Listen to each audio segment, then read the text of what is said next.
what brought you into professional wrestling? What started your wrestling journey? Well, when I was a kid, I got cable, and on the first Saturday, I'm there. I'm so old. I go before the slider. I'm sure some people might remember the slider. I had the pre-slider. I had it where you had a lever with a row of buttons.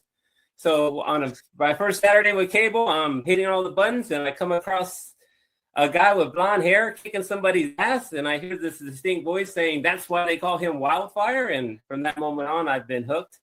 I just always watched basically everything. I fucking bought all the after mags, all the magazines. I was just always looking for wrestling information, but I never really got what I wanted until the internet came along. And I'm so old. I used to have CompuServe, and Jesus. I discovered the law, and from the law, I discovered Dave Meltzer because they would have Dave Meltzer on. So then I kind of started listening to Wrestling Observer Live back on IATA, like the original wrestling podcast, and I started calling into that. So I was like a regular caller for years and years. And then became a member of the Observer site and Brian's site, and then I started arranging. We would go to Vegas. We go to Vegas once a year. We call it our Vegas convention.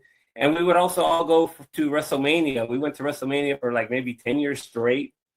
And I was the one that would organize everything. I would set up like the buses to Mania, the dinner we would all have, kind of stuff like that. I got into doing my podcast, which I did for a few years. After 8 years, you kind of run out of things to talk about. We were kind of repeating, and the pandemic kind of hit. So we just kind of, it was just time for it to die down and stuff. So since then, basically, that's when I started kind of promoting my show. I basically, for those wondering, I'm not like, I don't really consider myself a real promoter. I think you got to do more than one show a year to be a real wrestling promoter. But Fair enough. I do have fun with it, and it's a pretty cool thing to do. Sometimes it's great. Like these last 2 years, it's awesome when you're doing a show in WrestleMania because people are coming to you.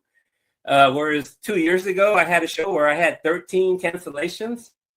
Oof. And I had to change. Every time I changed the poster, I had to change the poster again. And that was kind of a nightmare. But yeah, it's been pretty easy on this one. I've just I do have some news. I'm going to announce a few people that weren't announced previous. I'm going to announce the final competitor that I'm adding. She doesn't even know that I'm doing this. That I'm putting her on the show right now, and I got some matchups for you.